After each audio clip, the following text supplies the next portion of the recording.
मनापासून स्वागत.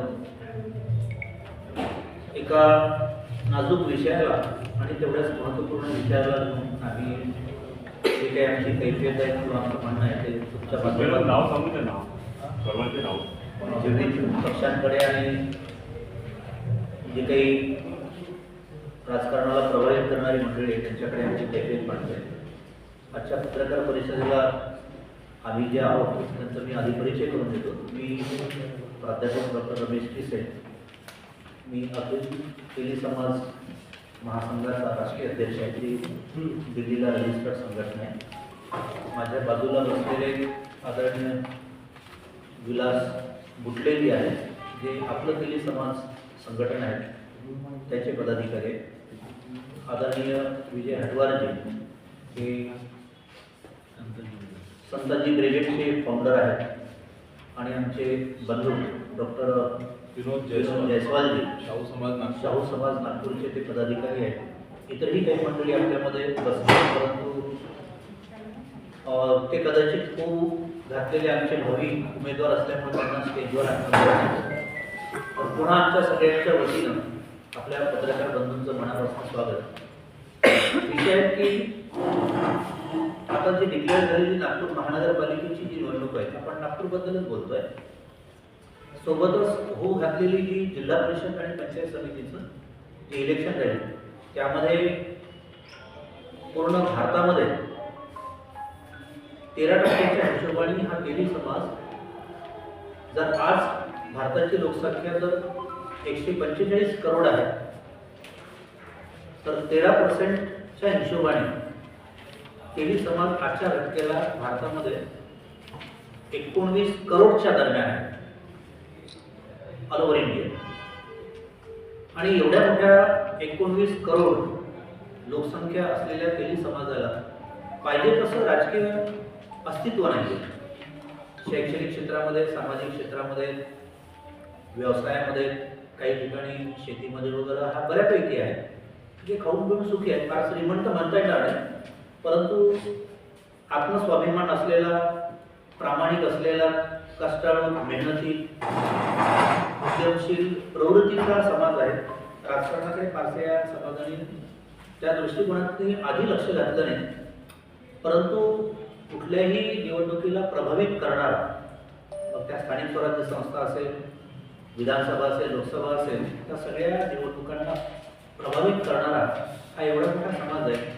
परंतु याला फारसं सिरियसली कोणी घेत नाही. आपण विदर्भाचा जर विचार केला तर 13% हा ऑल ओव्हर इंडिया आहे, पण त्यातल्या त्यात महाराष्ट्रामध्ये फार मोठ्या प्रमाणात ही संख्या आहे. आणि विदर्भाचा जर विचार केला, खास करून पूर्व विदर्भाचा म्हणजे नागपूर डिव्हिजनचा, तर जवळपास 22 ते 25% दरम्यान हा तेली समाज आहे.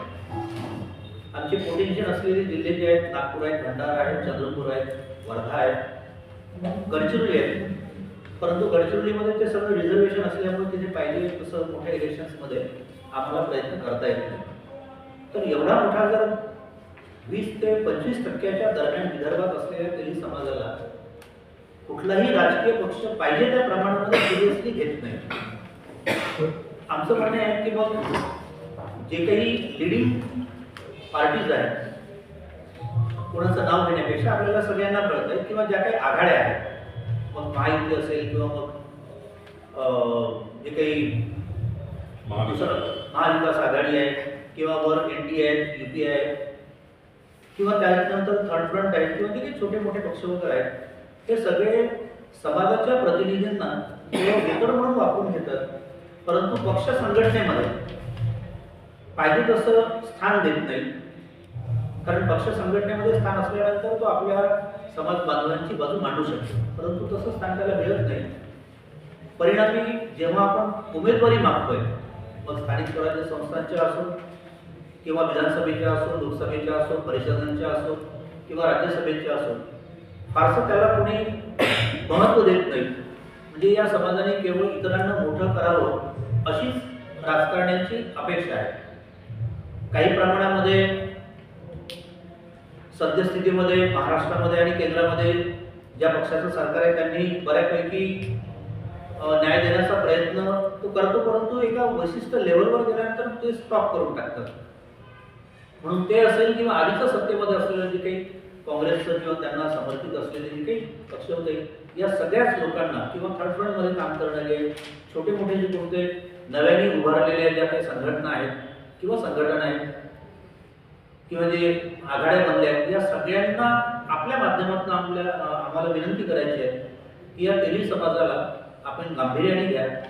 त्यांना पक्ष संघटनेमध्ये आणि होऊ घातलेल्या या नागपूर महानगरपालिका असेल किंवा मग आता येणारी जी जिल्हा परिषद आणि पंचायत समितीचे जे इलेक्शन्स असेल त्याच्यामध्ये संख्येच्या प्रमाणामध्ये प्रतिनिधित्व द्यावं. सगळ्यात महत्त्वाचा मुद्दा आहे की कुठलाही समाज असेल, कारण आम्ही ओबीसी मध्ये बिलॉंग करतोय आणि ओबीसी मध्ये मोठी संख्या आहे तेली समाजाची. जर 60% मंडल आयोगाप्रमाणे जर 52% होता तर आजच्या घटनेला ओबीसी हा 60% आहे. मग 60% सगळ्या राजकीय पक्षांनी एक भूमिका घेतली पाहिजे की ओबीसीला खरंच जर तुम्हाला न्याय द्यायचा असेल तर आपण 60% जागा या ओबीसी समाजासाठी रिझर्व करा. आणि मग त्या ओबीसी मध्ये ज्या ज्या भागामध्ये, ज्या ज्या जिल्ह्यामध्ये, ज्या ज्या ठिकाणी ज्या ज्या जातीची संख्या जास्त आहे त्यांच्या संख्येच्या प्रमाणामध्ये त्या त्या जातीला प्रतिनिधित्व मिळालं पाहिजे. केवळ तेल्यांनाच मिळावं असा आमचा आग्रह नाही आहे, पण सगळ्यांनाच मिळालं पाहिजे. उदाहरण म्हणून तुम्हाला सांगतोय की ज्यावेळेस आपलं मागचं लोकसभेचं इलेक्शन झालं तर ज्या 10 विधानसभेतल्या ज्या लोकसभेच्या जागा आहेत 3 जर रिझर्व सोडल्या तर आपण सगळे अनुभवी जाणकार पत्रकार आहात. पूर्ण 7च्या 7 जागा एका विशिष्ट समाजाला गेल्या. तेच प्रपोर्शन मग विधानसभेमध्ये येतं आणि तेच मग खाली स्थानिक स्वराज्य संस्थांमध्ये येतं. म्हणून आमची सर्व राजकीय पक्षांना विनंती आहे की आपण या समाजाला सिरियसली घ्यावं. अदरवाईज हा समाज आपल्यालाही विचार करून पूर्ण येत्या काळामध्ये साथ देईल. तर ही एक थोडीशी बाजू या सकल तेली समाज आजच्या पत्रकार परिषदेच्या माध्यमातून तुमच्या समोर मला मांडायची होती.